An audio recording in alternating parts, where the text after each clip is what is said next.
Well, the ongoing mystery of Russia's role in the 2016 U.S. election took an unexpected turn early Saturday morning when President Trump took to Twitter, writing, quote, "Terrible. Just found out that Obama had my wires tapped in Trump Tower just before the victory. Nothing found. This is McCarthyism," unquote. Trump went on to tweet, "How low has President Obama gone to tap," spelled T-A-P-P, "to tap my phones during the very sacred election process? This is Nixon Watergate. Bad or sick guy," unquote. President Trump offered no evidence, but within 24 hours he called on lawmakers to probe Obama's actions. On Sunday morning, Trump spokesperson Sarah Huckabee Sanders defended the remarks to host Martha Raddatz on ABC's This Week. The President of the United States is accusing the former president of wiretapping him. I think that this is, again, something that if this happened, Martha, if. I agree. Why is the president saying it did happen? Look, I think he is going off of information that he's seen that has led him to believe that this is a very real potential. And if it is, this is the greatest overreach and the greatest abuse of power that I think we've ever seen, and a huge attack on democracy itself. And the American people have a right to know if this took place. It appears the information Trump spokesperson Sarah Huckabee Sanders is referring to is a Breitbart article based on a claim by the far-right-wing radio host Mark Levin. On Meet the Press, host Chuck Todd interviewed President Obama's Director of National Intelligence, James Clapper. I can't speak officially anymore, but I will say that for the part of the national security apparatus that I oversaw as DNI, there was no such wiretap activity mounted against the president-elect at the time, or as a candidate, or against his campaign. I can't speak for other Title III authorized entities in the government or a state or local entity. Yeah, I was just going to say, if the FBI, for instance, had a FISA court order of some sort for a surveillance, would that be information you would know or not know? Yes. You would be told this. I would know that. If there was a FISA court order Yes. on something like this. Something like this, absolutely. And at this point, you can't confirm or deny whether that exists? I can deny it. There is no FISA court order? Not to my knowledge. Of anything at Trump Tower? No. During the same interview, James Clapper said he's seen no evidence of collusion between members of the Trump campaign and the Russians. Meanwhile, the New York Times is reporting FBI Director James Comey has asked the Justice Department to publicly reject Trump's assertion that Obama ordered the tapping of Trump's phones. The Times described Comey's request as a, quote, "remarkable rebuke of a sitting president," unquote. This all comes just days after Attorney General Jeff Sessions recused himself from any investigation into last year's presidential campaign following reports he met twice with Russia's ambassador to the U.S. while serving as a campaign surrogate for Donald Trump. To make sense of what's happening, we're joined by two guests who will not agree on most anything on this issue. Attorney Scott Horton, lecturer at Columbia Law School, contributing editor at Harper's Magazine, and Robert Parry, veteran investigative journalist and editor of the website consortiumnews.com. His latest article, The Politics Behind Russiagate. Scott, let's begin with you. Around this FISA order, why does President Trump have to say he's heard reports? Can he pick up the phone and find out? Absolutely. As commander-in-chief, he would have the right to demand and receive a briefing about anything that's going on. And he would also have the power to declassify and release any information that's been obtained, including FISA court orders, warrants, or other documents. And he's obviously chosen not to do that and instead rely on a Breitbart report of a Mark Levin rant. And he could declassify. Absolutely. And release. Scott, what is your sense of, as this continuing Russia situation has developed over the last several weeks, of what is going on here? Well, I think there's growing pressure for a probe of Russian activities in the election within Congress. I think it's gathering support from more leaders of the Republicans. I think it's more difficult for the Republican leadership to push back against it. I think what we see right now is an attempt by President Trump to derail all that and change the agenda to another issue. Now, I have to note, if you look at General Clapper's statement, it was very carefully phrased. I mean, so he said no FISA court order of this type of the Trump Tower. And I think that there is something in the background that the media is so far not doing a good job of reporting and covering. And there is a FISA court order. But to be clear, it's not an order that directed tapping of Trump Tower or Donald Trump. Rather, it's an order that was issued on October 15th, has not been reported in the U.S. media, has been reported in Europe more extensively, and it's in connection with a counterintelligence investigation that's been going on since last summer that targets not Donald Trump, but 5 individuals who have or at one point did play some role in his campaign and their dealings with people who are suspected to be Russian intelligence operatives. Tell us more about that. Well, we don't know much about it because the entire process surrounding FISA court proceedings is secret. But when you see the Foreign Intelligence Surveillance Act Court. And, you know, to obtain that order, a judge had to review an application that justified it and had to find that there was probable cause to issue the order. Now, all the judges of the FISA court are Republicans. In fact, they were all selected by Chief Justice Roberts, and they're all people very much like him. So for a FISA judge to have authorized this is quite something. I think we saw Lindsey Graham hinting at that in the past. And when we see reports previously about intercepts of communications and what they may or may not said, that's all coming out of this investigation. Well, Bob Parry, you've written that there is no there in this issue of all of the hullabaloo that we've seen in the press over Russia and Trump. Could you expound on that and give us your take? Well, I'm not sure there's no there. What I'm saying is that so far, the Obama administration, and as far as we know, what's happened since then with some of the holdovers from the Obama administration, they've not presented the real evidence to show that there was this effort by the Russians to leak this material or hack this material and provide it to WikiLeaks. WikiLeaks has flatly denied that they received this information from the Russians.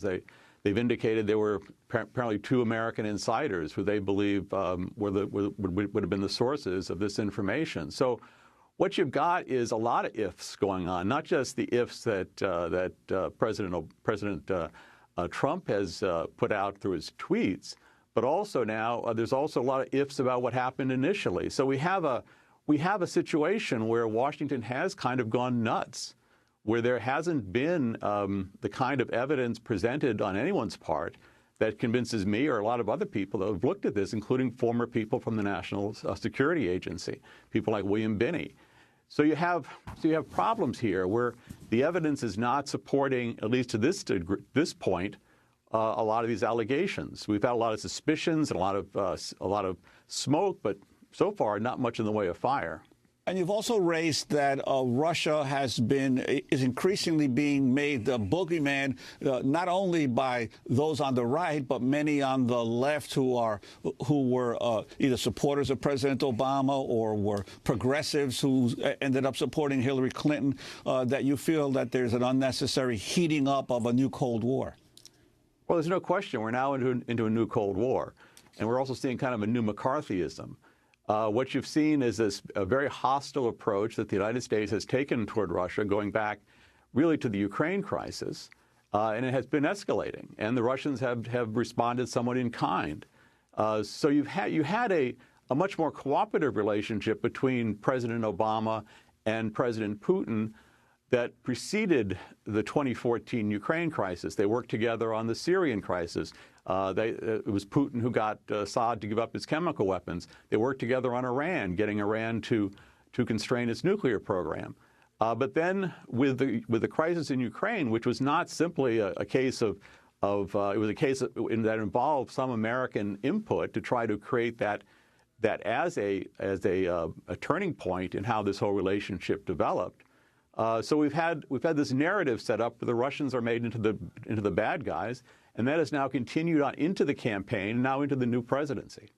Scott Horton, your thoughts on the allegations of Russian hacking of the election and Russia's involvement with Donald Trump and his associates, even if we're talking about oligarchs helping to finance Donald Trump's development projects because it was hard for him to get lines of credit since he had gone bankrupt so many times. Well, I think just the hacking and release of information all on its own is actually relatively little, not so much a big deal. In fact, assuming the Russians do it, and I think the evidence, unlike my colleague, I think the evidence is very convincing that they did, it's not a big deal. It's what intelligence services do all over the world.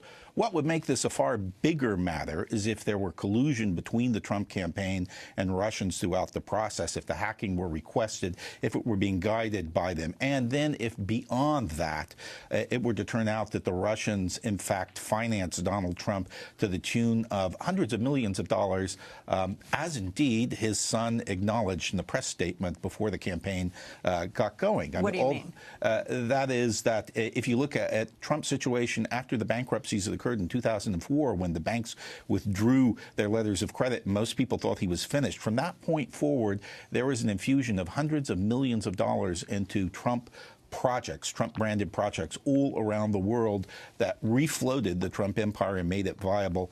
All that money seems to have come out of Russia from Russian oligarchs and Russian organized crime groups. And that's something that was really not very well developed during the campaign. And those facts altogether would explain what is otherwise an almost inexplicable relationship between Donald Trump and Putin, where he cannot criticize this man or say a negative thing about him. Well, Bob Perry, you're famed for your investigative reports, and you said that, unfortunately, in journalism today, there's a lack of real investigative reporting. It's basically who can get the first leaks from which branch of which intelligence agency in the government. What do you think is lacking in terms of the kinds of investigations that journalists should be using? What about this whole issue of the long-term economic relationships that may have existed between Trump and Russian oligarchs? Well, again, there are a lot of ifs here, and I don't think there's been any hard evidence presented on these things either. There was this reference from the Sun, who was apparently talking about some of these Russian oligarchs buying up Trump condos and other kind of properties, but that doesn't mean it was coming from the Russian government. This idea that everything in Russia is controlled at the top is not really true. It's a large country like ours is, and there are many different factors and factions that operate. So to pretend that we all know this is somewhat misleading, and there's a huge amount of this whole question of if. We're at a very dangerous point here, where there's a real possibility of a crisis between the United States and Russia, and instead of anything that's been very serious or hard in terms of evidence, we've been dealing with suppositions. As Scott says, even if the Russians did somehow get this information to WikiLeaks, the information itself was all accurate. It dealt with things that were relatively significant in terms of what we would know about how the Clinton campaign was operating. But it was not decisive in any way to the election. Hillary Clinton herself blamed James Comey for his reopening of her investigation into her email situation as the principal cause for her defeat. It wasn't the Russians. Scott Horton. Well, I think any election in which the man who was second past the post wins and is installed as president, and a shift of 40,000 votes would have dramatically affected the outcome. Any of a number of hundreds of things could have caused a change in the election. I think what we've seen here, and I agree with Bob Perry on this, is a really dramatic failure of inquiry by the press during the election, failure to develop a number of really important issues relating to Trump and the Trump campaign. But there's no reason not to fully explore and develop them right now. And I think in the end, if everything goes in the direction I think it's going to go, this would be the end of the Trump presidency. And you've also said, haven't you, that you would agree with Bob Perry on the general outlines of the criticism of the U.S. policy toward Russia, that there's been much more aggressive posture by the United States in interfering in affairs close to the Russian borders. Yes, I agree. So, I mean, I think the U.S. made grave mistakes in the way it expanded NATO into the region and the way it interacted with Georgia, for instance, before the war in 2008. But that's another another set of questions. And I think the confrontation we're looking at from Russia today is not the old Cold War kind of confrontation with nuclear weapons and armored divisions. It is a very aggressive policy of intervention and engagement in Western politics and Western elections. It's not just in the United States. It's going on today in France and Italy and Germany, and following the same shadow, the same profile in almost every single country. We're going to continue this conversation and then post online at democracynow.org. Scott Horton teaches at Columbia Law School, writes for Harper's Magazine, and Bob Perry writes for Consortium News, and we'll link to his piece there. That does it for our show. Democracy Now! Is produced by Mike Burke, Nermeen Sheikh, Carla Wills, Laura Gottesdiener, Dina Guzder, Sam Alcoff, John Hamilton, Robbie Karen, Honey Massoud, Sharina Nadura, Andre Lewis, Mike DeFilippo, Miguel Noguera, and Paul Huckabee, our engineers. Special thanks to Becca Staley, Julie Crosby, Hugh Grant, David Prude, Ariel Boone, Vesta Godars, Anthony Manzo. I'm Amy Goodman with Juan Gonzalez for another edition of Democracy Now!, democracynow.org. Also, check out our website. We have a full-time social media fellowship. Check out the details at democracynow.org. Thanks for joining us.